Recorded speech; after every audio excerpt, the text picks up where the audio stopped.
Ako po si Miss Winnie at ito ang ating kwento. Hindi basihan ng kagandahan para matawag natin ang ating sarili na sikat. Minsan kahit kulang tayo sa magagandang katangian, wala man tayong mapuri sa ating pisikal na kaanyuan, nasa atin naman ang kabutihan at kalinisan ng puso na nagmamahal at may malasakit sa kapwa. Ito ang isa sa mga natutunan ko bilang isang makeup artist, Miss Winnie. Nagpapaganda ako ng mukha ng tao sa aking pamamaraan. Sa mundong ginagalawan ko, ginagawa kong prinsesa ang alipin. Ginagawa kong agaw pansin ang mga hindi napapansin.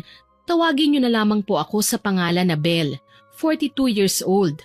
Ang kwentong ibabahagi ko ay nangyari noong ako'y 23 anyos pa lamang, taong 2006. Ito ay tungkol sa aking dating amo na si Amor. Noon pa man, literal na talagang pinangingilagan ng mga kapwa niya modelo si Amor. Oo nga pala, ayaw niya na magpapatawag sa akin ng ate o ma'am o kahit magpuman lang dahil pakiramdam niya mabilis daw siyang tumanda. Suplada, maarte, palaging galit kapag kaharap niya kami. Tingin niya sa amin mga kutong lupa na kaya niyang tirisin sa maliit na pagkakamali. Pero kapag nababaling sa kamera ang kanyang muka o sa mga mahalagang tao sa industriyang kinabibilangan niya, mabilis na magbago ang kanyang reaksyon. Tuloy hindi ko maiwasan ang kabahan kapag hinahawakan ng mariin ang brow liner habang inaayusan siya. Takot akong magkamali. Ingat na ingat ako sa bawat galaw. Halos hindi na nga ako humingi. Magawa lang ng maayos ang forma ng kilay niya.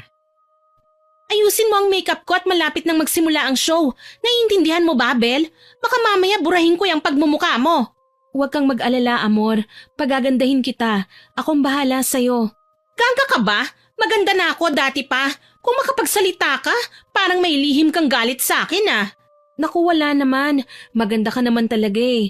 Pero mas gaganda ka pang lalo kapag nalagyan ka nitong bagong combination ng lipstick at foundation ko. Mas interesado ako sa mga taong pupuri sa akin mamaya sa show. Kapag nagustuhan nila ang damit na suot ko at ng mismong pagrampa ko, aba, magkakaroon ako ng maraming projects. Ano, tapos na ba? Umalis ka na nga sa harapan ko. Gustuhin ko mang sumagot, pinili ko na lang na manahimik. Alam ko kasing hindi titigil si Amor hanggat hindi ko sinasang-ayunan ng kanyang sinabi. Naiinis man ako sa tabas ng dila niya ay pinipilit ko pa rin gawin ang aking trabaho. Sa mga nagtatanong kung bakit nagtitiis ako sa kanya, simple lang ang sagot ko, kailangan ko ng pera at hindi madaling makahanap ng bagong trabaho noong araw. Maliban pa doon, may balanse pa ako sa kanya dahil sa pagkakaospital ng nanay ko. Sakto naman na dumating si Ate Vilma, ang kanyang PA. Bit-bit ng babae ang ilan sa mga nakahanger niyang damit na dapat sana ay isasabit ng babae sa rack. Kaso lang sa hindi sinasadyang pangyayari, nakita ko ng padaan si Ate Vilma sa may pinto at pinatid ni Amor. Literal na out of balance ang kawawang babae kaya nabitiwan ni Ate Vilma ang isa sa mga damit at nahulog sa sahig. Malas pa dahil natumba sa mesa ang kape ng modelo at natapon diretso sa damit. Nanlisik kagad ang mga mata ni Amor. Ma'am, pasensya na po. Hindi ko po sinasadya. Kung hindi ka ba naman tanga, ba't binitiwan mo ang damit ko? Sa tingin mo ba malinis pa yan, ha?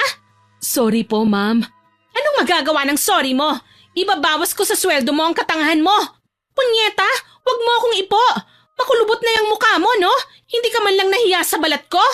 Lalabhan ko na lang po, ma'am. Amor, hindi naman niya sinasadya eh. Hindi ko kailangan ng opinyon mo, Belle. Tumahimik ka, baka ikaw ang pagbuntunan ko. Pareho lang kayo, grupo ng mga tanga. Maawa naman po kayo, ma'am. Huwag naman po ang sweldo ko. Kailangan ko po kasi ng pera eh. Nasa ospital po ang anak ko. Kung babawasan niyo po ang sweldo ko, wala nang matitira sa akin. Wala akong pakialam. Yan ang napapala ng mga taong hindi ginagawa ng maayos ang trabaho. Maawa ka naman kay Ate Vilma. Bakit ako maaawa sa babaeng yan? Kailangan niya ng pera, hindi ba? Ako lang ang makapagbibigay noon sa kanya, kaya magtiis siya. Nang mga sandaling yun, dinuro-duro na niya ang kawawa niyang PA nang dumating ang kanyang boyfriend. Kaagad siyang sinaway ng binata nang makita ang ginagawa ng dalaga. Agad naman akong umatras dala ang makeup kit ko. Sa mga ganitong pagkakataon, si Sir Eros lang talaga ang nakakapagsalita kay Amor ng pagsaway. Ano ba naman yan, Vilma? Hanggang ngayon hindi mo pa rin nakukuha ng maayos kung paano iligpit ang mga gamit ko? Talagang tatanga-tanga ka. Dinumihan mo pa ang mga gagamitin ko sa show. Walang iya ka? Alam mo bang mas mahal pa sa buhay mo ang damit na yan? Ma'am, pasensya na po. Hindi ko po sinasadya. Babe, ano na naman ba yan? Pinapagalitan mo na naman ang PA mo. Hinaan mo naman ang boses mo. Naririnig ka ng mga dumaraan sa labas nitong dressing room mo eh. Kasi babe, lumulutang ang isipan ng babaeng yan. Hindi ginagawa ng maayos ang trabaho. Kahit na, wag mo na lang siyang pagalitan dito. Ang dami kayang tao. Baka mamaya may mga reporter na namang makarinig sa'yo. Alam mo naman na paghalagala lang sila dyan sa labas. Hay nako, sige na nga. Pasalamat ka, mahal kita. Hoy tonta, umalis ka na. Hintayin mo ako sa van. Huwag kang tulala dyan. Ayoko makikita dito ang pagmumukha mo ha. Opo, aalis na po ako. Babe, shh, kakasabi ko lang eh. Okay, tantahimik na ako. Awat na. Napaikot ko ang sarili kong mga mata habang naglilikpit ng mga gamit ko. Mabuti na lang, tapos ko na siyang make-upan. Lagi na lang talagang ganyan sa amin si Amor. Kung hindi naman ang kawawa niyang PA, ako ang pinagdidiskitahan niya. Minsan gustong-gusto ko nang iwanan ang trabaho ko sa kanya. Kaso po, Miss Winnie, malaki magbigay si Amor. Palibhasa mga mamahalin at kilalang brands ang minomodelo niya. Mga damit, sapatos, bag, at minsan accessories. Yun siguro ang nagpapayabang sa kanya, kaya pinagtsatsagaan ko na lamang. Ang ginagawa ko po, hindi ko na lang siya pinapansin o sinasagot. Ayaw niya kasi sa staff na nangangatwiran. Sa katunayan, ako nga lang yata at ang manager niya ang umabot ng 3 buwan sa kanya. Yung PA niya, linggo lang ang itatagal, umaalis na. May isa ngang umiiyak pa ng mag-al sa balutan kasi sinabunutan ng amo namin. Ganyan siya kasalbahe na kahit maliit na bagay ay pinalalaki pa niya. Si Ate Vilma, iilang araw pa lang mula nang tanggapin sa trabaho. Hindi ko alam kung magtatagal ba siya o hindi. Muli, nilingon ko si Amor. Nakikipagkwentuhan siya kay Eros at nagulat ako nang bigla siyang lumingon sa akin.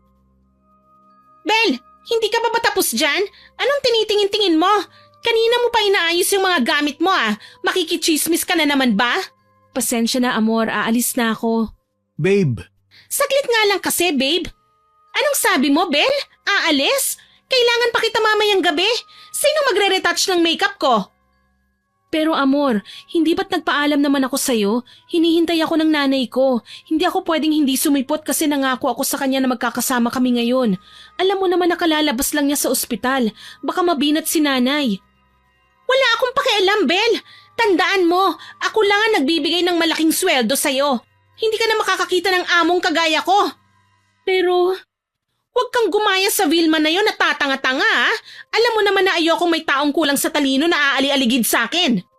Pagpasensyahan mo na si Ate Vilma. Baka lang naunahan siya ng takot dahil sa pagsinghal mo kaya siya nataranta. Ang sabihin mo, gaga talaga ang babaeng yon. Naisip ko nga maghanap na ng iba eh. Ayoko sa matanda at mabagal kumilos. Wala akong naisagot dahil sa sinabi ni Amor. Tama naman ang lahat ng sinabi niya. Maliban sa ibang modelong kilala ko, siya lang ang may kamahalang magbigay. Yun nga lang mahal din ang kabaitan ng babae. Madalas na nakasinghal at sobrang taray. Hindi ko rin matanggap na nilalait niya ng ganun si Ate Vilma. Sa pagkakaalam ko, selosa si Amor at malamang pinagseselosa niya si Ate Vilma. Magiliw kasi sa amin si Sir Eros eh. Maayos at magalang pang kausap. Kung paano at bakit niya nagustuhan si Amor, si Sir Eros lang din talaga ang nakakaalam. Basta alam kong kinausap ni Sir Eros si Ate Vilma kanina at yun marahil ang dahilan kung bakit inis na inis ngayon si Amor. Pumasok ako sa van na pagmamayari ng amo namin. Doon na lamang kami naghintay sa kanya. Ipapatawag naman kami kasi ng staff kapag kailangan na kami. Nadatnan ko si Ate Vilma na nakatanaw sa malayo at humihikbi. Tumikhim ako tsaka naupo sa unahan niya. Ate Vilma, ayos ka lang ba? Ayos lang ako. Pagpasensyahan niyo na po si Amor ha. Ganun talaga ang ugali ng babaeng yun eh. Walang problema sa akin yung mapagalitan ako. Kasi ganito naman talaga kapag nagtatrabaho, hindi ba? Normal lang na mapagsabihan kapag may pagkakamali. Naku, wag mo na pong itanggit eh. May sa demonyo talaga yung ugali ng amo natin. Sayang nga lang eh, gustuhin ko man. Hindi pa talaga ako makaalis sa pagtatrabaho sa kanya. Wala pa po akong ibang malilipatan eh. Kinuha niya akong exclusive na makeup artist niya. Heto, exclusive din ako sa singhal at pamamahiya niya. Baka mainit lang ang ulo ni ma'am. Ang inaalala ko lang, ang anak kong nasa ospital. Kapag binawasan niya ang sahod ko, ano na lang ang ipanggagastos ko para sa pangangailangan niya sa ospital? Ewan ko ba dyan sa amo natin, ate? Ipinaglihi yata sa sama ng loob eh. Ang pangit ng ugali. Kung sana marunong ako mambarang, baka matagal ko nang pinasabog ang nguso niyan. Uy, sa atin lang yun ate ha. Huwag mo nang mabanggit sa kanya. Huwag kang mag-alala. Hindi naman ako ganong klaseng tao eh. Kung may kakampihan man ako, sa kapwa ko na lang empleyado. Ikaw, buti ka, nakatagal ka sa kanya, no? Kung matatawag mang matagal ang 3 buwang paninilbihan ko sa kanya, di congrats sa akin. Kaso lang, hindi ko naman magawang magsaya eh. Paano ka ba nakapasok bilang makeup artist ni Ma'am Amor? Yung dating kasambahay ni Amor ang nagrekomenda sa akin sa kanya. Kung hindi nga lang dahil sa taong yun, baka matagal na akong umalis dito eh. Kagaya mo rin ako ate, nangailangan lang ako ng malaking halaga noon para sa nanay kong may sakit. Pero mabuti na lang talaga na kumbinsi niya si Amor na tanggapin ako.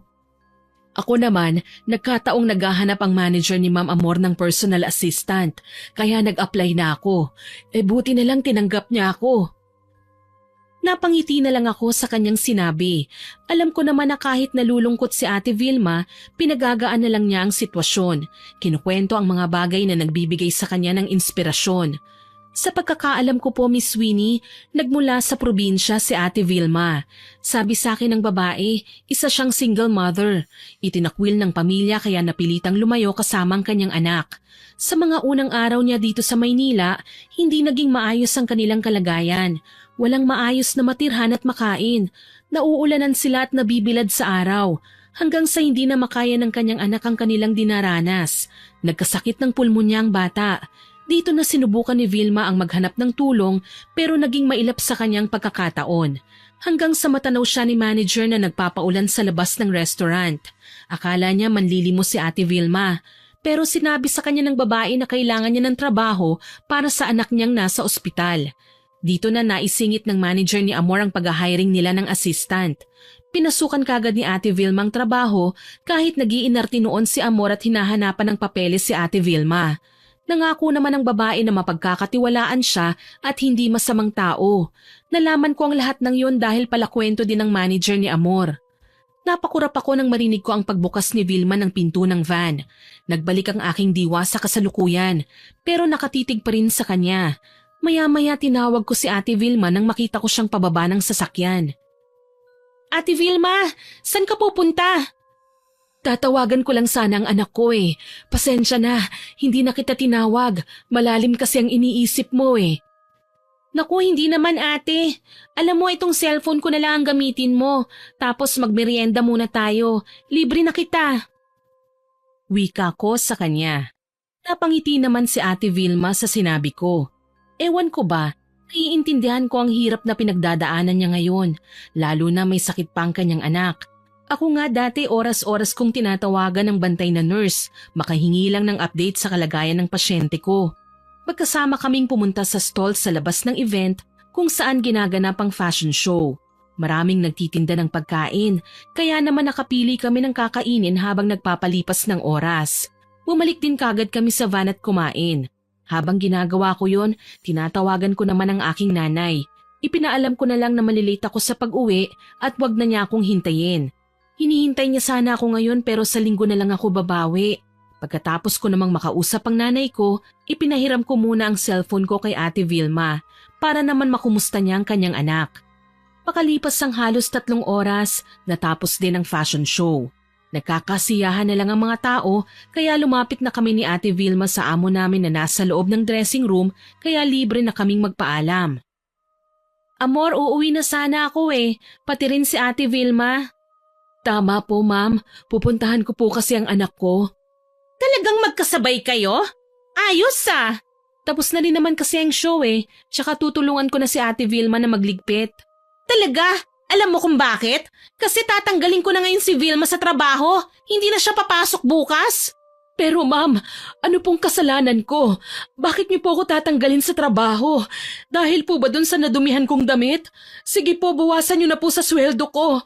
Ma'am, maawa naman po kayo sa akin. Hindi po ako pwedeng mawalan ng trabaho.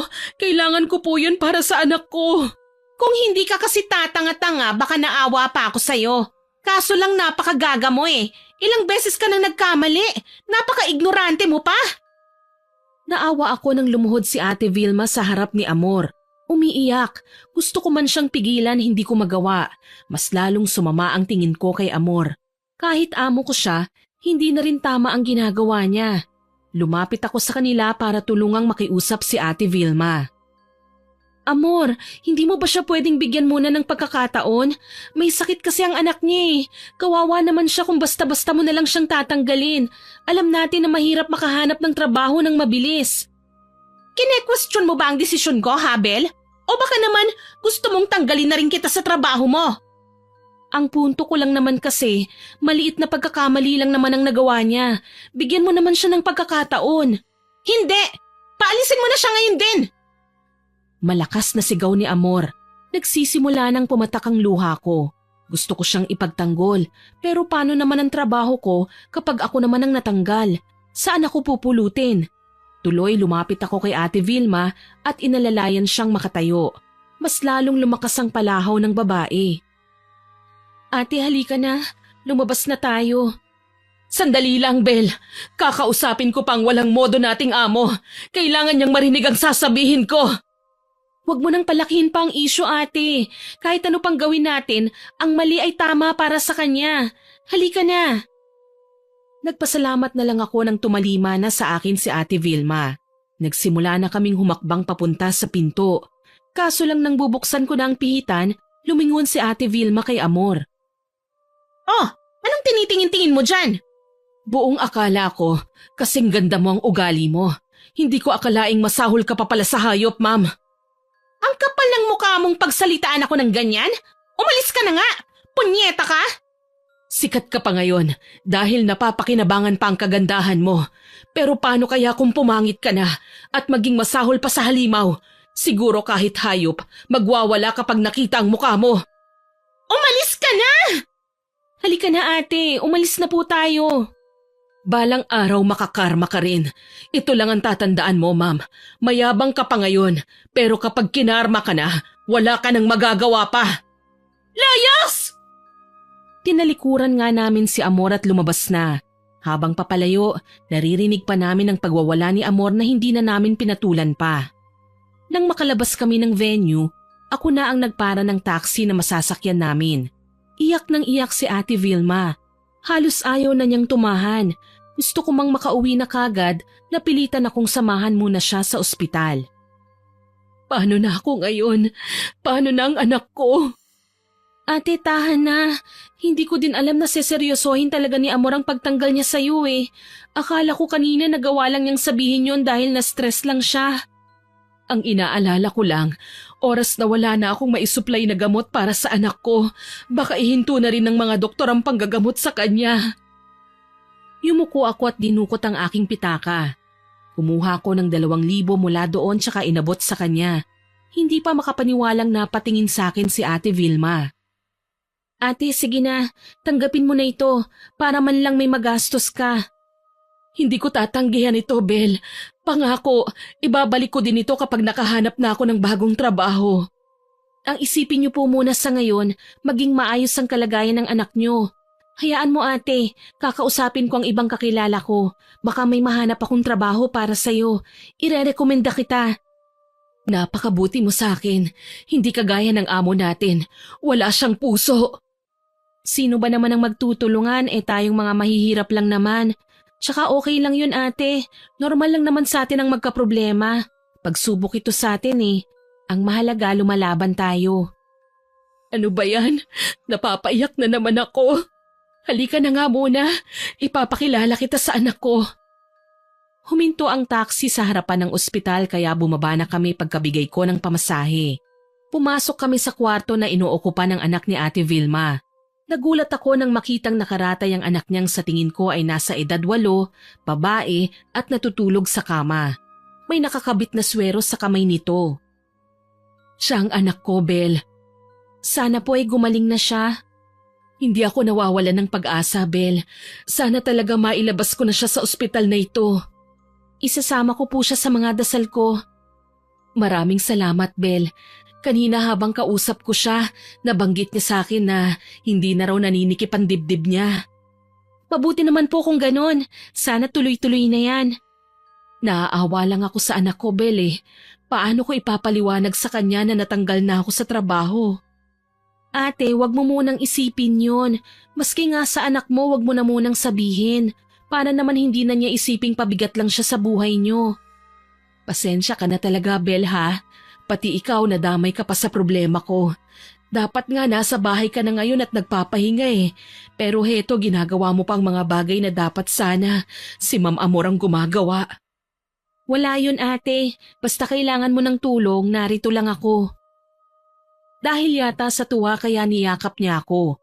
Binigyan pa ako ng landline number ng ospital at ipinaalam kung kaninong pangalan ng nurse ang hahanapin ko para makausap siya kapag naisipan kong tumawag. Matapos ang pag-uusap naming yun ni Ate Vilma, nagpaalam na ako sa kanya. Umuwi na rin ako sa bahay at sa pagkakaalam ko, may photoshoot naman si Amor bukas sa isang resort.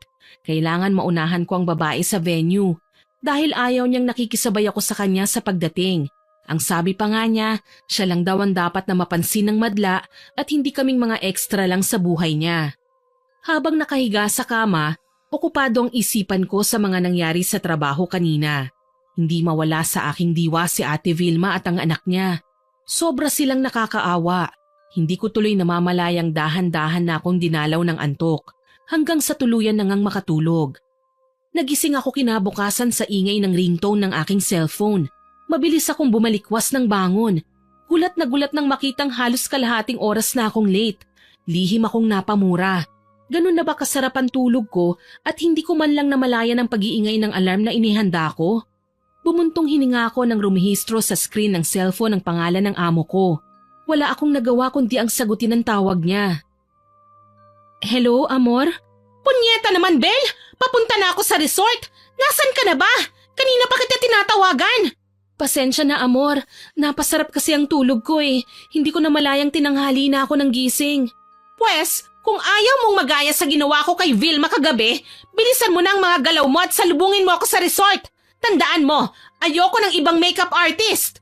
Sige, bibilisan ko na. Tila kidlat ang mga galaw ko sa bilis ng paghahanda. Nakuha ko nga ng 5 minuto ang pagligo, pagbihis at pagtimpla ng kape. Agaran ako nagpaalam sa nanay ko at sumakay ng taxi. Salamat na lang talaga, hindi traffic sa lugar na pupuntahan ko. Paglabas ko ng sasakyan, bumusina naman sa akin ang kasunod kong kotse. Si Sir Eros pala. Bel, ikaw pala. Kadarating mo pa lang ba? Nasaan ang amo mo? Hindi ko pa alam sir eh. Huli kaming nagkausap sa cellphone. Sabi niya on the way na raw siya. Kailangan ko lang pong mauna sa venue. Ganun ba? Halika, sumabay ka na sa akin. Pero sir… Sus, wag mong sabihin natatakot ka kay Amor. Para naman hindi mo siya kilala. Masanay ka na sa amo mo. Alam ko naman na medyo masungit siya. Pero hindi ka kayang kagalitan nun. Halika na, sa loob ako magpa-park. Nahiyari naman akong paghintayin ng lalaki. Wala akong nagawa kundi ang sumakay sa kotse niya. Nakaramdam pa ako ng pagkailang pero nang maalala ko si Ate Vilma, ginamit ko yun na topic para magkausap kami ni Sir. Sana, hindi na mainit ang ulo ni Amor ngayon. Kahapon, naabutan ko pa siyang pinagagalitan ng assistant niya. Naku sir, kung alam niyo lang, sinisanti nga niya si Ate Vilma kagabi. Kaya hula ko, ako na naman ang magiging pansamantalang assistant niya habang wala pang kapalit si Ate Vilma. Ano? Tinanggal niya sa trabaho si Vilma? Opo, iyak nga nang iyak si Ate Vilma eh. Alam niyo naman pong may nakakonfine na anak yun sa ospital, hindi ba? Sinubukan pa ni ate na magmakaawa, pero nagmatigas talaga si ma'am. Kawawa naman si Vilma. Sayang, kung nandun lang sana ako kagabi, baka nakausap ko pa si Amor. May iba kasi kong lakad kagabi, kaya hindi na ako nakabalik pagkatapos ng fashion show. Ayos lang po yun, sir. Hayun nga, malungkot si Ate Vilma kasi wala na siyang trabaho. Sir, nakakahiyaman. Baka naman po pwedeng irekomenda niyo po si Ate Vilma sa mga kakilala niyo. Maayos naman po siyang magtrabaho eh. Natataranta lang po talaga siya kay ma'am. Sige, hayaan mo at kakausapin ko mga kakilala ko. Hahanapan natin ng trabaho si Vilma. Saka ibigay mo na lang sa akin ang info ng kinaroroon ng ospital ng anak niya. Sasagutin ko na muna ang gastusin. Makabawi man lang sa abalang ginawa ni Amor sa kanya. Salamat po, sir. Pagdating namin sa parking lot, humiwalay ako kagad kay Sir Eros. Mahirap na. Kilalang selosa si Amor. Ayokong nakikita niya akong kasabay na maglakad ang boyfriend niya. Makalipas nga ang ilang sandali, dumating si Amor sa set. Galit na galit. Kinakabahan ako dahil baka mapagbuntunan na naman niya ako ng init ng kanyang ulo. Walang imik na inihanda ko na lang ang mga gagamitin niya. Dahil nakasanayan ko na rin na kahit makeup artist lang talaga ako, nagagawa ko ring maging assistant niya dahil may karagdagang bayad din yon. Sa katunayan, ilang beses ko nang nagagawa ang mga yon lalo na kapag wala pang nahahanap na pamalit sa mga umalis niyang PA. Dala ang kanyang mga nakahanger na damit, nilapitan ko kagad ang aking amo. Narinig ko sila ni Sir Eros na nag-uusap. Babe, mainit na naman ang ulo mo. Umagang-umaga pa lang. Ano bang problema? Naiirita ako, babe. Ginugulo na naman ako ng Vilma na yon. Hinihinga niya ulit ako ng trabaho.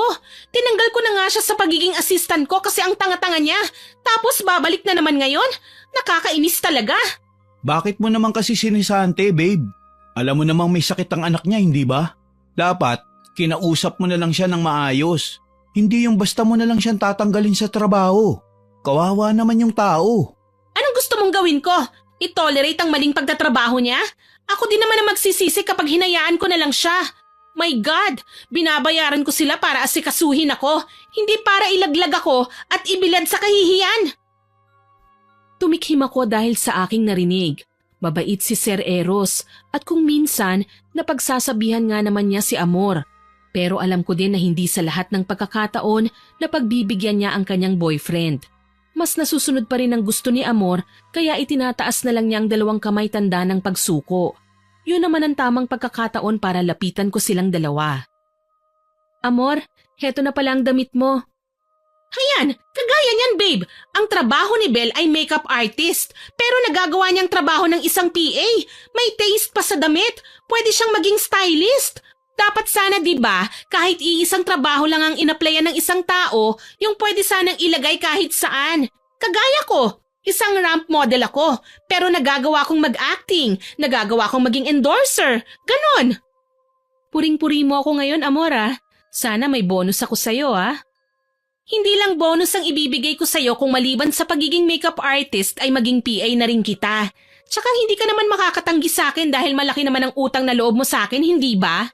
Babe, hindi na maganda yung sinasabi mo Naku, pasensya na, Amor. Hindi ko na kaya yun. Alam mo naman na palagi akong hinihintay ni nanay Alam mo kasi, Belle, pagsabihan mo rin kasi ang nanay mo paminsan-minsan na wag naman masyadong demanding sa paghihintay sa'yo. Hindi pa ba sapat sa kanya na binubuhay mo siya? Talagang pati oras ng pag-uwi mo pinakikialaman pa niya? Hindi ako nakasagot sa sinabi sa akin ni Amor. Nasaktan ako sa mga narinig ko mula sa kanya. Si Sir Eros, nakikita kong apologetic na ang tingin niya sa akin. Kaya naman kahit medyo na-insulto na ako, pinili ko pa ring maging professional sa harapan nilang dalawa. Iniisip ko trabaho lang ito. Walang personalan. Mamaya naman makakalimutan na rin ni Amor ang kanyang mga sinabi. Kaso lang may mga bagay pala talagang hindi na naibabalik sa dati. Yung tipong katulad na lang ng respeto na kay tagal kong iningatan. Pero sa isang iglap naglaho na lang bigla. Sa kadahilanang hindi ko nagustuhan ang tabas ng dila ng aking amo. Buong araw akong naimbierna sa ugali niya. Ang pinakamasahol ay nung inutusan niya akong bumili ng kape sa labas. Ang sabi niya, cappuccino ang gusto niya. Pero nainis ako nang sa pagbigay ko sa kanya, ibang timpla naman ang hinahanap niya. 3 beses akong pabalik-balik sa coffee shop. Hanggang sa muli akong dumating, dala na ang black coffee naman na ayon sa 3 niyang inuutos sa akin. Heto na ang kaping inutos mo, Amor. Belle, hindi ba't sinabi ko na black coffee pero hindi na galing sa coffee shop? Mawalang galang na, pero saan ko naman bibilhin ng black coffee na hinahanap mo? Sa grocery. Gusto ko manual mong ihahanda ang kape ko. May heater sa van. Coffee maker. Gamitin mo yon, wag kang tanga. Dahil sa 3 beses na akong pabalik-balik sa punyetang kape niya, literal na naubos ng pasensya ko, Miss Winnie. Alam ko naman na may dagdag sa sahod ko at kailangan kong magtiis dahil sa pera. Pero ang ginagawa ni Amor, sobra na talaga. Gigil kong nilapag ang black coffee na binili ko sa coffee shop at pinandilatan siya ng mga mata. Sa tingin mo talaga akong tanga, Amor? Sino pa ba sa tingin mo? Huwag kang ang bobo. Yan ang hirap sa mga kagaya nyo eh. Porket sikat ang amo nyo, aba, aasta rin kayong mga pasikat. Dapat kahit ilang beses kang utusan, hindi ka magrereklamo. Bakit? Dahil sinabi mo malaki ang utang na loob ko sa'yo? Gaga ka ba, Amor, ha? Anong sinabi mo? Ang sabi ko, masama ang ugali mo. Kanina pa ako nagtitimpi sa'yo, ha? Ano, ganyan ba talaga kasama ang ugali mo? Para pagdiskitahan ako o may saltik ka lang talaga sa utak? Pasalamat ka, tinanggap ko ang pagiging assistant mo kahit sukang-suka na ako sa ugali mo. Hayop ka, hindi porket nakakatulong ka sa akin may utang na loob ako sa'yo. Kung tutuusin, bayad na ako sa tagal ko nang nagtatrabaho sa'yo. Baka nakakalimutan mo, 3 buwan din akong nagtitimpi sa'yo. At sumasagot ka na talaga sa akin, ganon? Ano bang gusto mong gawin ko? Matuwa sa pagiging mataray mo? Na wala naman sa lugar? Lahat na lang ng staff mo, masama kang makitungo. Ang lakas ng loob mong sagutin ako, ha? Nabigla ako nang dambahin niya ako at sinabunutan. Literal na nag-dive kami sa sahig kahit wala namang tubig. Dahil sa ginawa namin, napalingon ang iilan sa mga taong nasa set. Inaawat na kami ng mga kapwa niya modelo, mga staff doon at ni Sir Eros. Gulat na gulat ang lahat at hindi makapaniwala sa nakita nilang ugali ng aking amo. Gayunpaman, hindi ako nagpatinag, Miss Winnie. Tutal, si Amor naman ang unang sumabunot sa akin, kaya sinabayan ko lang siya. Hinila ko rin ang mahaba at maganda niyang buhok hanggang sa maramdaman ko na pati ang mga paparazzi ay nagkakagulo na. Kinukuhanan kami ng litrato, ng video at may nagbubulungan pa ng mga salitang kampi sa akin at kampi naman sa kanya. Nahinto lang kami nang dumating sa set ang kanyang manager at pareho kaming pinagalitan. Gustong-gusto kong idemanda ni Amor pero sinalagi ito ni Sir Eros. Hayop ka! Wala kang utang na loob! Nagawa mo pa talagang gantihan ang pananabunot ko sa'yo! Ginalusan mo pa ako! Anong gusto mong gawin ko? Hayaan ka? Sa ugali at pananalita mong yan, nakakairita ka na eh. Tama bang isumbat mo sa akin ang mga bagay na tinulong mo? Pinagtrabahuhan ko naman yon. Tama bang insultuhin mo ang nanay ko? Napalamunin siya sa harapan ko? Tama bang laitin mo ko? Lahat ng sinabi ko totoo! At masahol ka pang talaga kay Vilma! Mga social climber, pati boyfriend ko ginagapang mo! Teka lang, sandali ha, babe. Yan ba ang dahilan mo kung bakit mainit ang ulo mo kay Bel? Nagsiselos ka? Bakit hindi ako magseselos? May nakakita sa babaeng yan kanina na bumaba galing sa kotse mo. Ano? Gusto mo siya kaya mo sinundo? Talagang harap-harapan mo na akong niloloko? Ang bilis talaga kumalat ng chismis. Oo, pinasakay ko si Bel sa kotse ko. Mula sa entrance hanggang sa parking lot. Pero ikaw ang hinahanap ko sa kanya. Dapat ba akong maniwala sa'yo? Alam mo, Eros, hindi ko na nga alam kung nagsasabi ka ba ng totoo eh. Kasi nung una, si Vilma din, kung kausapin mo may halong mali siya. Ikaw lang ang nag-iisip ng mali siya. Yan ang totoo. Alam mo, hindi ko nga alam kung bakit nagpapatuloy pa tayo sa relasyong to eh. Kung wala ka namang tiwala sa akin.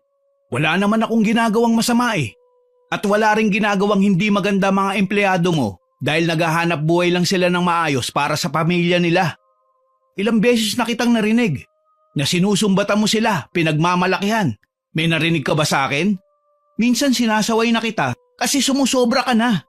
Pero kadalasan, mas lumalamang talaga ang kasamaan ng ugali mo. Marami ang nakarinig sa sinabing yun ni Sir Eros at maging ang manager ni Amor, sapilitan na kaming hinila sa isang kwarto para doon makapag-usap. Malayo sa mga usisera at kolumnista na nakahandang sumira sa karir ni Amor. Nang makapasok kami sa loob, dinuro-duro na ako ni Amor. Tipong gusto pa niya akong sugurin ulit kaya pati na ang manager niya mismo nasigawan na siya na may attitude problem. Nahinto lang siya sa pagwawala ng lumapit sa akin si Sir Eros. Tama na yan, babe. Wala ka na sa lugar eh. Kung aawayin mo rin lang si Bel dahil nagsiselos ka, uuwi na lang ako. Magkikwit ako sa endorsement na to. Sige, papayag ako. Titigil na ako. Pero paaalisin mo ang babaeng yan. Hindi rin naman siya marunong mag-makeup eh. Hindi. Mula ngayon, ako na magiging amo niya. Ayokong basta ka na lang nagtatanggal ng mga taong ilang buwan mo ring napakinabangan nang dahil lang sa tantrums mo. My God, Amor! Hindi ka na bata. Huwag kang magsiselos nang wala ka namang nakikita. Ano? Talagang i-hire mo ang malanding yan? Huwag mo siyang tatawaging malandi. Wala siyang ginagawang hindi maganda. At please, kung ayaw mong magkagulo tayo, huwag ka namang mga away ng walang dahilan. Gigil na pinagmasdan ako ni Amor mula ulo hanggang paa. Nang mga sandaling yon, gusto kong umiyak. Bigla akong nawalan ng trabaho pero may sumalo sa akin. Turns out na hinire pa rin ako ni Sir Eros para maging makeup artist niya. Pero isa-sideline ko din ang bruhang babaeng yon. Pero ang assurance sa akin ni Sir, makeup artist lang talaga ako. Hindi na ako gagawa ng trabaho ng assistant dahil ang manager na mismo ng malditang babae ang gagawa nun. Tsaka ko din aayusan si Amor kapag wala silang ibang mahanap na makeup artist para sa babaeng yon. Pagkatapos ng photoshoot, nag-pack up na kami. Panay pa rin ang irap sa akin ni Amor pero hindi ko na siya pinapansin. Buti na lang talaga, napakalma na siya ng bago kong amo. Ito ang isa sa kinabibiliban ko kay Sir eh. Hindi siya basta-basta nagtatanggal ng empleyado nang walang dahilan. May umento pa sa dati nang natatanggap kong sweldo. Sinabi pa niya sa akin na ipatawag si Ate Vilma para i-hire na rin niya kahit kasambahay lang para naman makatulong din siya sa anak nitong may sakit. Pagpasensya mo na si Amor, Habel. Saka wag mo ring isiping galit ako sa'yo dahil kinuha nga kita para mag-sideline sa pagme-makeup kay Amor. Ginawa ko lang yun para bigyan siya ng leksyon. Napakabait po ninyo, sir, para patulan ng babaeng yun. Marami namang ibang modelo dyan di hamak na mas maganda kesa kay Amor, pero pinagtsatsagaan mo ang pangit niyang ugali. Mahal ko si Amor, Bel. Kahit may ugali siyang hindi ko maintindihan, mahal ko siya dahil siya si Amor. At naniniwala naman ako na pwede pa siyang magbago. Kailangan nga lang na pagsabihan siya palagi. Basta sir, simula nang sabunutan niya ako ng walang dahilan, wala nang katiting na respeto ko sa kanya. Kaya kahit amo kita, hindi ko maipapangakong hindi ko siya papatulan oras na saktan pa niya ako ulit. Hindi niya hawak ang buhay ko para ganunin lang niya ako. Nagtatango naman ang umiti lang sa akin si sir. Ako na raw ang bahala, basta nasa tama ako at katwiran. Kung ano man daw ang ugali ng girlfriend niyang topakin ay wag ko na raw sabayan. Tuloy bumalik ako sa ospital ng hapong yun. Balak kong sabihin kay ate ang magandang balita. Kaso lang nanlumo ako nang makitang humahangos siya dahil dinala sa ICU ang anak niya. Anong nangyari ate? Nagkaroon ng komplikasyon ng baga niya dahil lang sa gamot na hindi niya nainom dahil hindi ko nabili. Ano? Sabihin mo ate, may magagawa po ba ako para makatulong? Hindi ko alam kung magandang balita ba ang dating nito sa'yo, pero pinapapunta ka ni Sir Eros sa bahay niya. Kahit man lang daw bilang kasambahay, bibigyan ka niya ng trabaho. Tsaka kailangan mong hintayin ang sekretary niya. Papunta dito yan para isettle ang bill ng anak mo. Talaga, Bel? Napakabuti mo sa akin. Talagang tinupad mo ang pangako mong tutulungan ako. Sige, pupunta ako. Sasama ako sa'yo. Mas lalong kailangan ko ngayon ng pera para sa gamutan ng anak ko. Ate, hindi po natutulog ang Diyos. Magtiwala lang tayo sa Kanya. Alam ko na hindi niya tayo pababayaan. Hindi ko alam kung paano kita mapapasalamatan. Hindi mo kailangan sa akin magpasalamat. Sa Panginoon at kay Sir Eros ka magpasalamat, ate. Tutal pareho na tayo ng amo kaya magkakasama na rin tayo. Anong ibig mong sabihin, Bel? Ikinuwento ko sa kanya ang nangyari sa pagitan namin ni Amor at ang pagsalo ni Sir Eros sa akin bilang kanilang makeup artist. Nagalit din si Ate Vilma sa aking sinabi. Namumuro na talaga ang kasamaan ng amo nating yan. Wala na siyang pinipili. Maski ikaw na 3 buwan na sa pagtatrabaho sa kanya, pinagbintangan pang inaahas si Sir Eros. Ewan ko ba sa babaeng yun, ate? Hindi na niya iniisip na parang kuya ko na si Sir Eros. Inahas talaga? Hindi ako ganong klaseng babae, no? Tsaka masyadong mahirap ang buhay para lumandi pa ako ng maaga. Kailangan ko pang ayusin ang buhay namin ni nanay para naman kahit papaano umasenso kami. Ano kaya kung bigyan natin siya ng leksyon? Hindi naman niya malalaman ang gagawin ko kung hindi mo ito ikukwento sa iba, hindi ba? Anong gagawin mo, ate? Halika, sumama ka sa akin. Sumama ako kay Ate Vilma at lumabas nga kami ng ospital. Napag-alaman kong nangungupahan pala siya ng isang kwarto malapit doon. Mga ilang bloke lang ang layo mula sa pagamutan. Pinatuloy niya ako sa munting kwarto at mas naawa ako sa kalagayan nila. Halos wala nang matinong gamit doon sina Ate Vilma dahil nasa ospital na raw lahat. Maupo ka muna sa kama, Bel. May kukunin lang ako. Sige po, ate. Pinagmasdan ko siya nang hinalungkat niya ang mga gamit niya sa aparador. Makalipas ang ilang sandali, may bitbit na siyang kasinlaki ng kahon ng sapatos pero gawa sa kahoy. Lumapit siya sa akin tsaka binuksan ang kahon. Tumambad sa akin ang mga sanga na kulay pula, karayom, mga itim na kandila, manikang gawa sa putik at libretong itim. Nanlaki ang aking mga mata. Obvious na para sa akin kung ano ang mga bagay na nakikita ko, pero hindi ko pa rin napigilang magtanong sa kanya.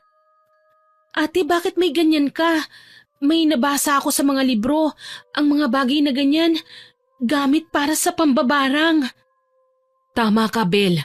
Ang mga ito ay ginamit ko noon sa probinsya, laban sa mga taong nangaapi sa akin. Ngayon hindi ko lang to nilabas dahil ape ko.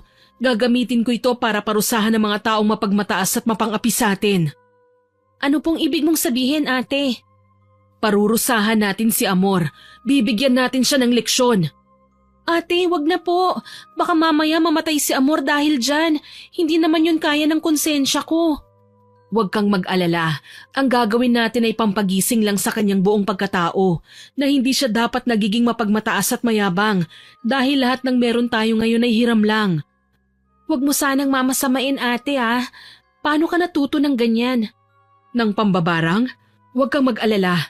Bata pa lamang ako, marunong na ako. Pangkabuhayan talaga namin ito ng aking pamilya sa probinsyang pinagmulan ko. Talaga? Napagkakakitaan yan? Hindi po ba masama ang gawain yan? Ang sabi nga sa akin ng nanay ko, may katumbas na karma ang mambarang sa kapwa, maliban pa sa nilalangang tao para na rin kinakalaban natin ng Panginoon. Bumuntong hininga si Ate Vilma. Maya-maya pa sinabi niya sa akin na uso raw ang ganon sa lugar nila. Mahirap daw itanggi na may mga taong gumagamit ng itim na mahika dahil sa inggit, galit at pagnanais na makapaghiganti. Sinamantala naman ni Ate Vilma ang pagkakataong may kakayahan silang ganon. Nambabarang sila para mabayaran, pero yung binarang nila lalapit din sa kanila para magpagamot. At dahil sila ang pinagmulan ng karamdaman ng mga taong lumalapit sa kanila, mas mabilis nilang napapagaling ang mga taong ito. Kaya maraming bilib na bilib sa kakayahan nila. Nahinto lang yon nang mabuntis nga si Ate Vilma. Sa bagay na ito ko kumapit nung mga panahong kailangan ko ng kakampi. Kinutsa ako ng mga tao at pinagtawanan ako nang mabuntis ako. Iniwan kasi ko ng lalaking dapat sana'y katuwang ko sa hirap at ginhawa. Hindi ko rin inakalang masisira ang lahat ng magagandang bagay na meron ako kaya lahat sila binarang ko. Ang mga taong ginawan akong katatawanan, niloko at sinaktan.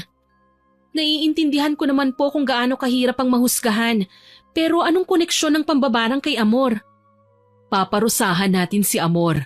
Sisiguraduhin natin na siya naman ang iiyak sa pagkakataong ito. Tignan natin kung may magagawa ba siyang magmalaki oras na mabarang na natin siya.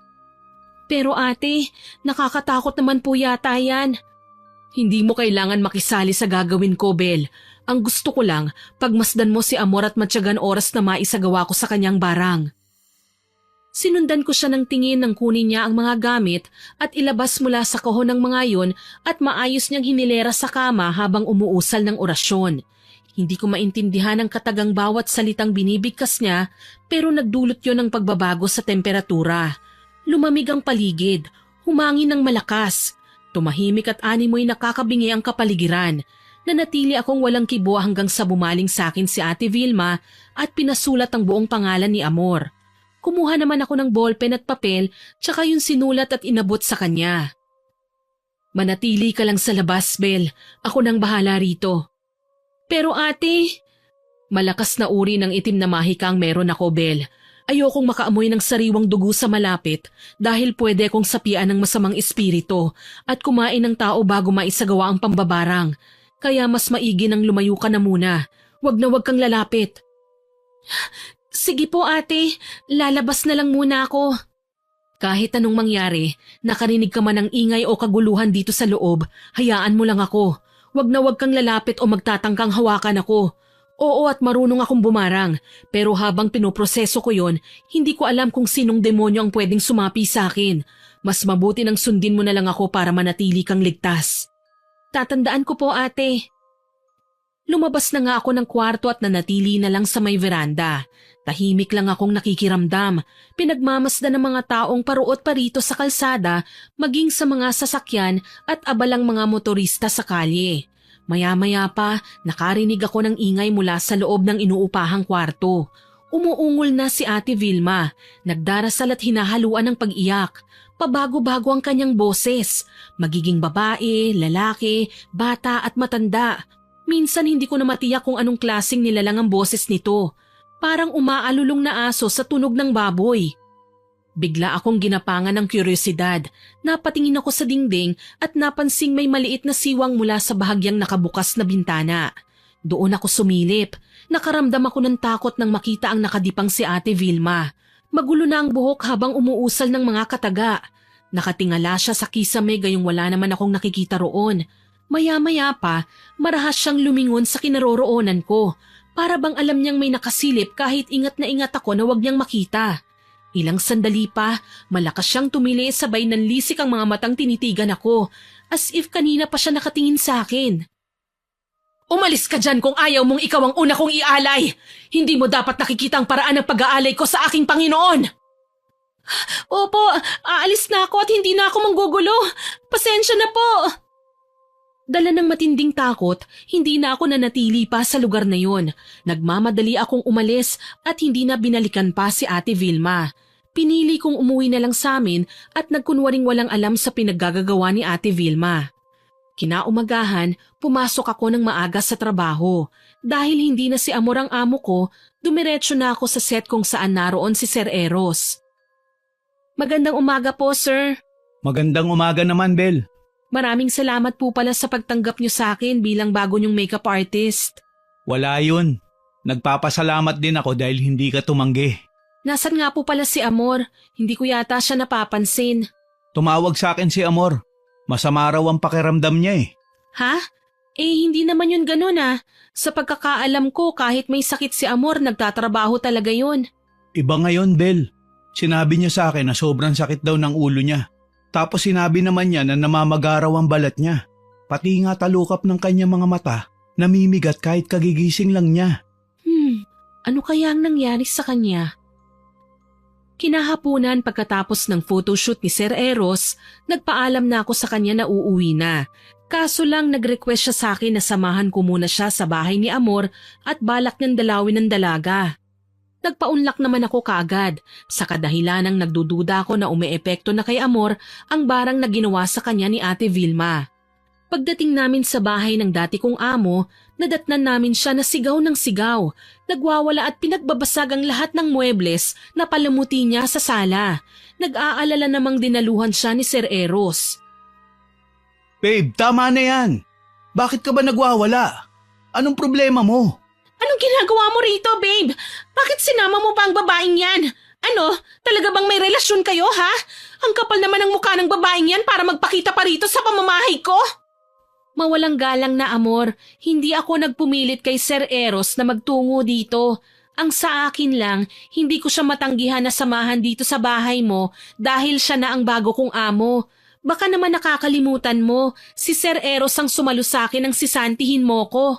Alam ko, hindi ako tanga. Teka lang, babe. Pwede bang wag muna kayong mag-away?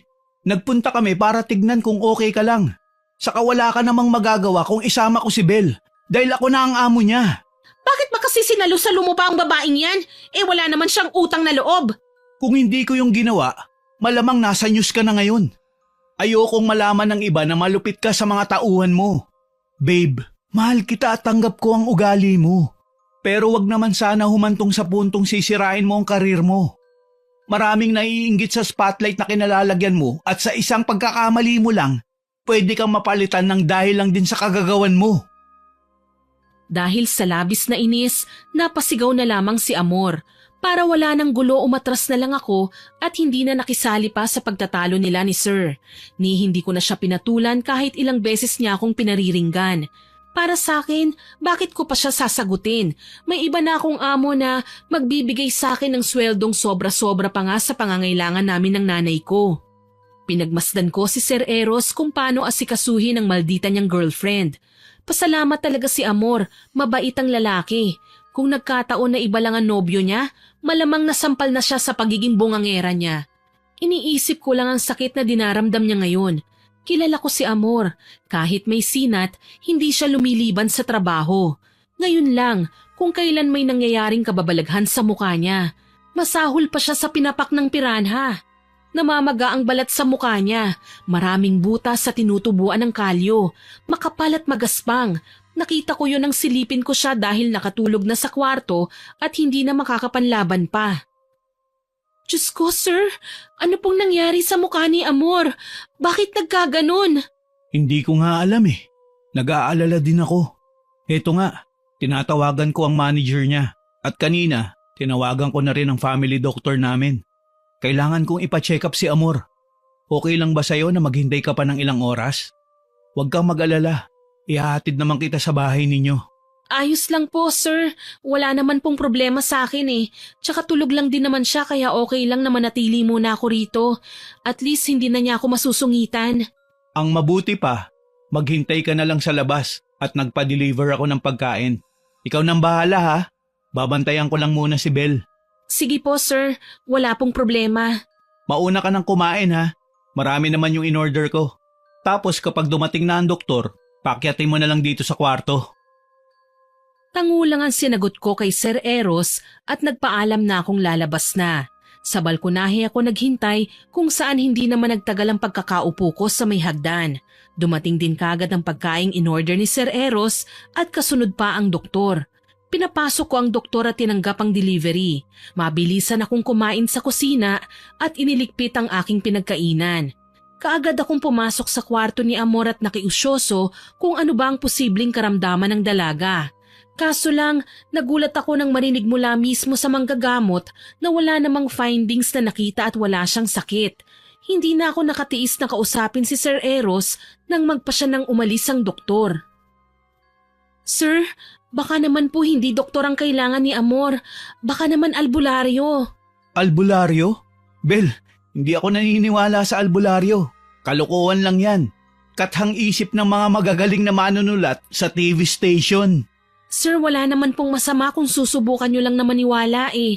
Kasi sa amin, kapag hindi gumagaling sa doktor, siguradong may masasabi at maitutulong ang albularyo para mapagaan ang karamdaman ni Amor.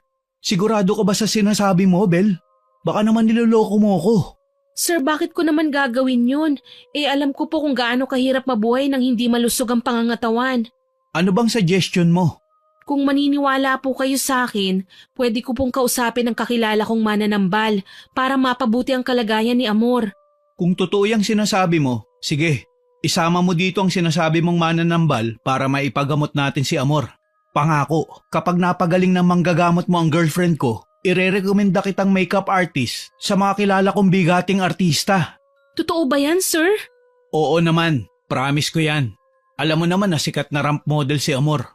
Ayokong basta na lang masira ang lahat ng pinaghirapan niya nang dahil lang sa sakit na to. Tumango ako at nangako sa kanya na gagawin ang lahat para lang makatulong. Alam ko pong nakakainis mang isipin dahil inape ako ng sobra ng dati kong amo. Pero hindi ko naman matatanggihan si Sir Eros. Sobrang bait niya para idamay ko siya sa tuwa ko dahil lang sa pagkakasakit ni Amor. Isa pa may parte sa akin ang nakukonsensya dahil alam ko naman talaga ang pinanggalingan ng sakit ni Amor. Alam kong epekto yun ng ginawang barang ni Ate Vilma. Siguro nga galit ako kay Amor pero mas gugustuhin ko pang makipagsabunutan sa kanya kesa sa ganito. Tuloy dinalaw ko si Ate Vilma sa ospital nang magkaroon ako ng bakanting araw. Natatakot ako sa kanya, dala nang makita ko ang ginawa niya nung huli kaming magkita.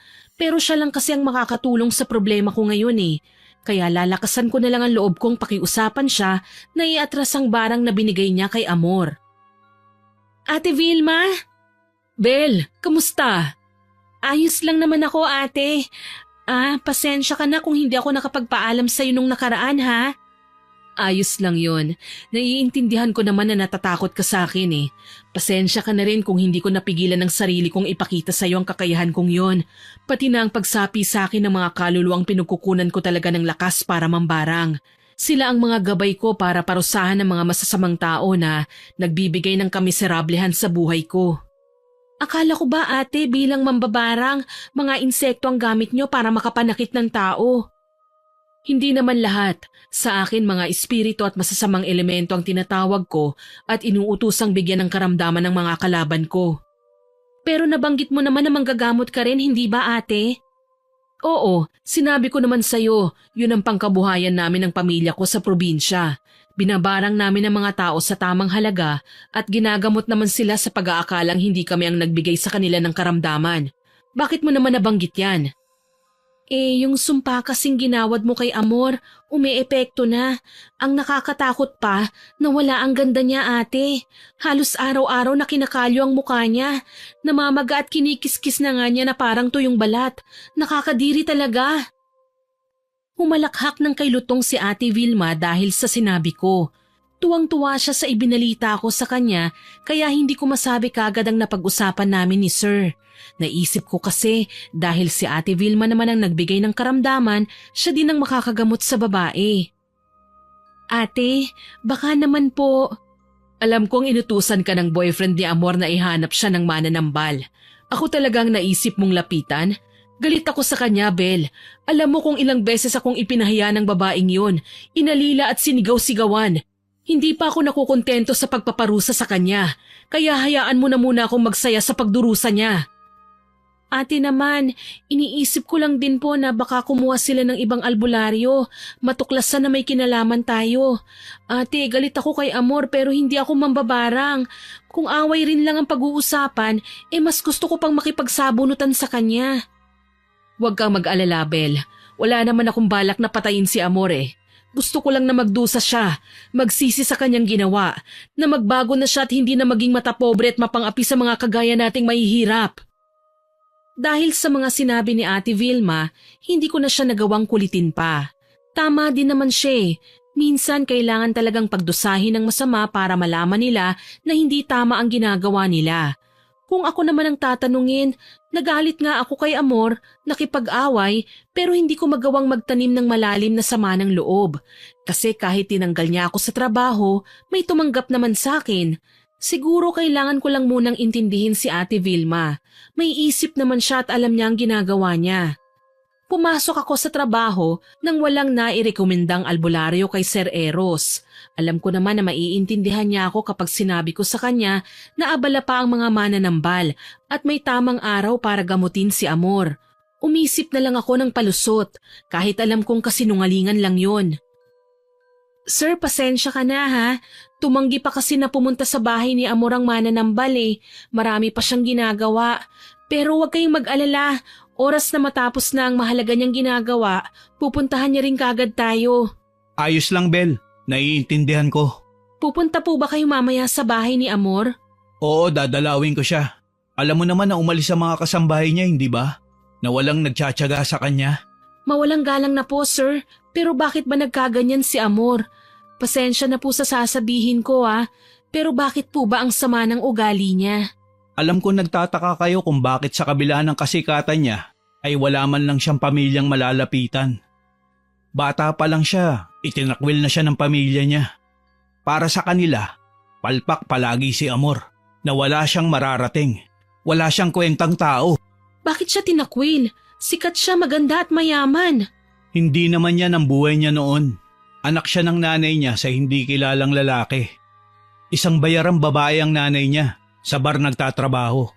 Pinagkakaperahan ng mga DOM, pati ng mga mayayamang kabataang naghahanap ng panandaliang aliw.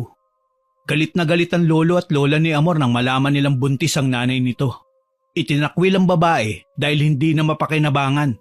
At mas masakit yun sa part ni Amor dahil pati siya tinakwil din ng nanay niya. Sabay kami lumaki sa ampunan. Hindi ko po alam na may ganun pala kayong pinagdaanan.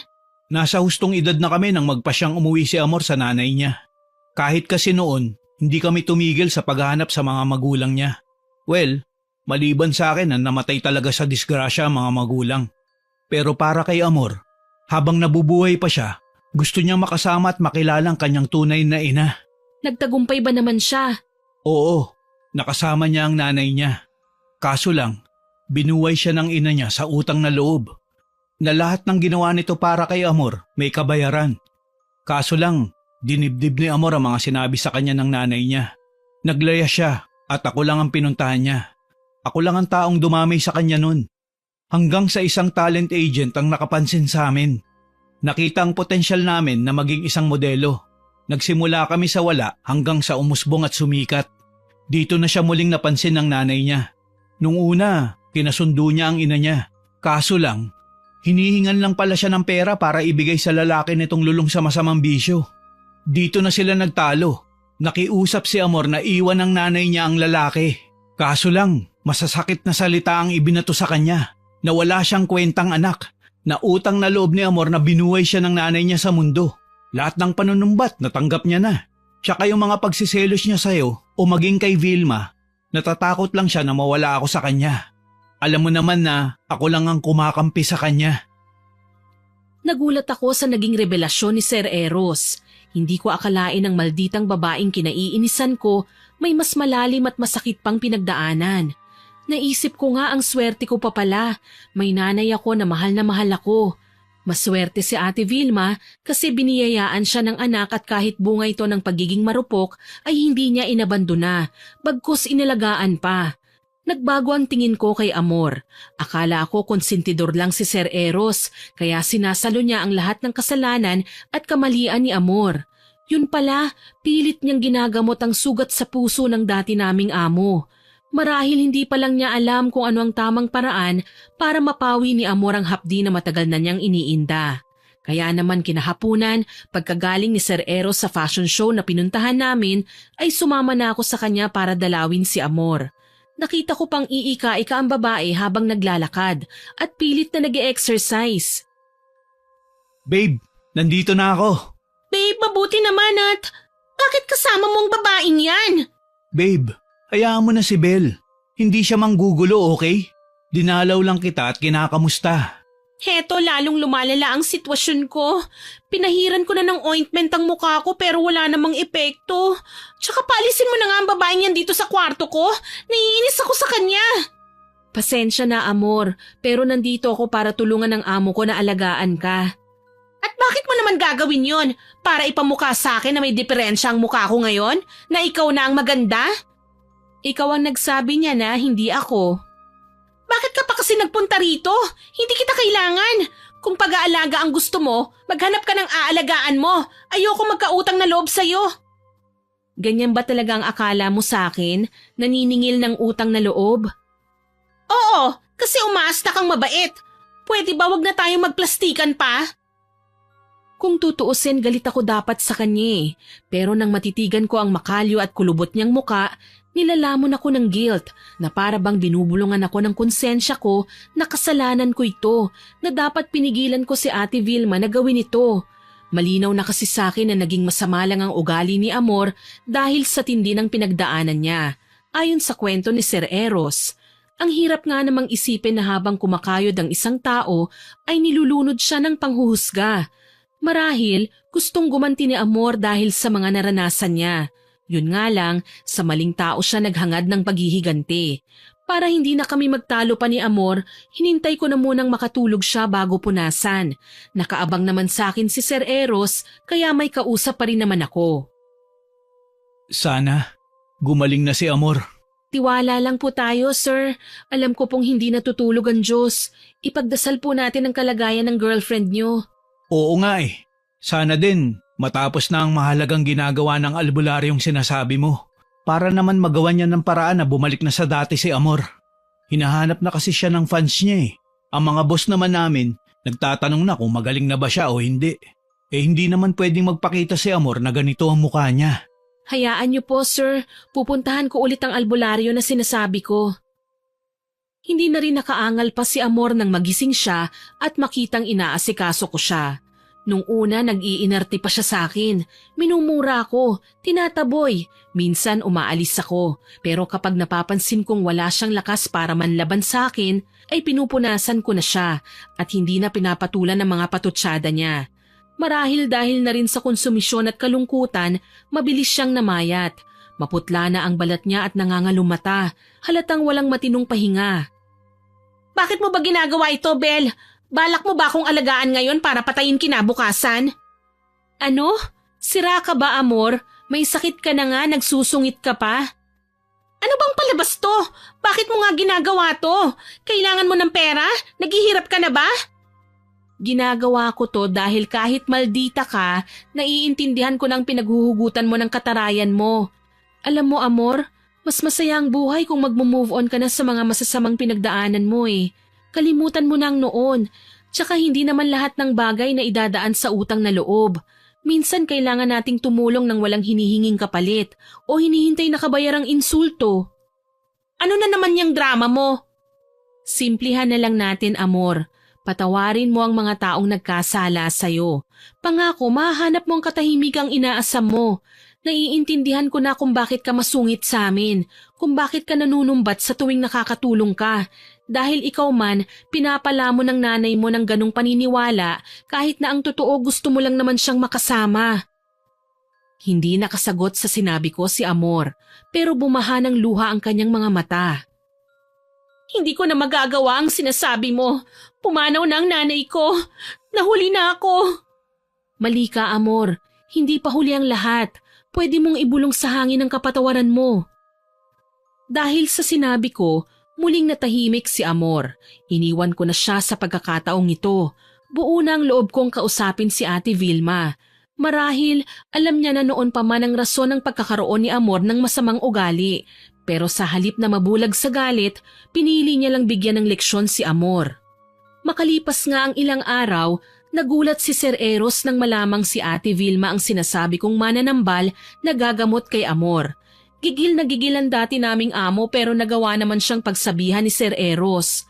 Labas man sa ilong, nagawa pa rin namang humingi ni Amor ng pasensya kay Ate Vilma. Pero hindi na namin pinaalam na siya din ang may kagagawan kung bakit parang sinumpa ang mukha niya. Pagkatapos ng mga nangyari, gumaling pa rin naman si Amor. Nanumbalik na ang dati niyang ganda at kuminis na ang muka. Mabuti na lang pinatawad pa siya ni Ate Vilma. Masungit pa rin siya sa amin, pero iniiwasan na niyang magbitiw ng masasakit na salitang hindi na namin kayang lunukin. Alam kong dahan-dahan nang magbabago ang pananaw ni Amor at magiging magalang na siya sa kapwa. Sa ngayon po nasa showbiz industry pa rin ako. Makeup artist pa rin ako ng mga artista. Tinupad ni Sir Eros ang pangako niyang trabaho para sa amin ni Ate Vilma. Sila namang dalawa nagkatuluyan na nga. Nag-quit na sila sa pagiging modelo at ang huli naming balita ay magmamigrate na sa Norway para doon bumuo ng pamilya. Maraming salamat po sa pagbabahagi ng kwento ko. More power po sa inyong channel at God bless. Sana po ay nagustuhan niyo ang aking ibinahaging kwento. Pero bago ko po tapusin ito, hindi ito makukumpleto ng walang shoutout sa masusugid nating listeners. Shoutout po kay Miss Maymay Hernandez from Fairview, kay Miss Seika Perez at sa Perez family from San Rafael, Bulacan, kay Ice na nag-comment sa veteranong Embalsamadora upload na nagsabing buo na naman daw po ang araw niya at makikinig sa ating channel, kay Sir Oscar Enyona from Alabang at kay Miss Dins Rodriguez. Shoutout din po sa Ceiling Department ng Cosmo Malvar, Batangas at sa mga nagtatrabaho doon na magbe-birthday ngayong July. Sina Gesrel Caldea, Sandro Bansagales at hello po kay Madam Ami Bagonok de Ocampo. Salamat po sa pakikinig niyong lahat dyan. Kay Miss Julieta Ortega, kay Miss Mayrol Ann Pino from Jeddah, kay JMTM na lagi daw pong nakaabang sa new video upload natin, kay Ivy Vizca, kay Lily Jane Ray, kay Mr. Matarle Villasica, naku sana po tama ang pagkakabigkas ko ng first name nyo. Salamat po sa pakikinig. Kay Kel Rodis at Mami Flor Delisa Esorio, Daddy Marlon Federizo at kay Kuya Vince Curvy Federizo na nakikinig from Tanay Rizal. Shoutout din po kay Sleepy Anglerfish na nag-comment sa Katiwalang Kasambahay upload. Ang sabi po niya, "What a nice story, I love this. Thank you po at nagustuhan nyo." Kay Ma'am Purificacion Noble na nag-comment naman sa Karma ng Pabayang Magulang upload, ang sabi po niya, nakakawili talagang makinig sa kwento ni Miss Winnie dahil kagaling ng boses at ang daming karakter ng boses niya. Naku, salamat po at nakakataba po ng puso ang ganitong comment. Kay Ma'am Maria Woods na silent listener ko raw po at laging nakikinig sa stories natin. Kay Ma'am Inda Perez, Miss Susie Kiaman, kay Ian J. Carillo at sa lahat po ng guard sa EMSTIP, Timbao, Laguna, kay Febe Ranyada, Ma'am Susan Rebong, kay Sir AJ Abrigo na nag-comment sa Inaangking Sanggol upload na laugh trip daw po habang pinakikinggan itong kwento sa work habang naka-earphone. Salamat po sir. At sa mga regular listeners natin na sina Ma'am Celia Tolentino, Miss Ami Yong, Ma'am Rowena Ausa, Inang Ausa, Ma'am Rosalina Bogayon, Sir Kimpoy Feliciano, kay Sir Lance, kay Elgin TV Vlog at kay Chris Jel Mamado. Salamat po sa inyong lahat na nag-comment at nakinig. Abangan niyo po sana ang mga susunod ko pang upload. Muli, ako po si Miss Winnie na nagpapasalamat sa inyong pakikinig.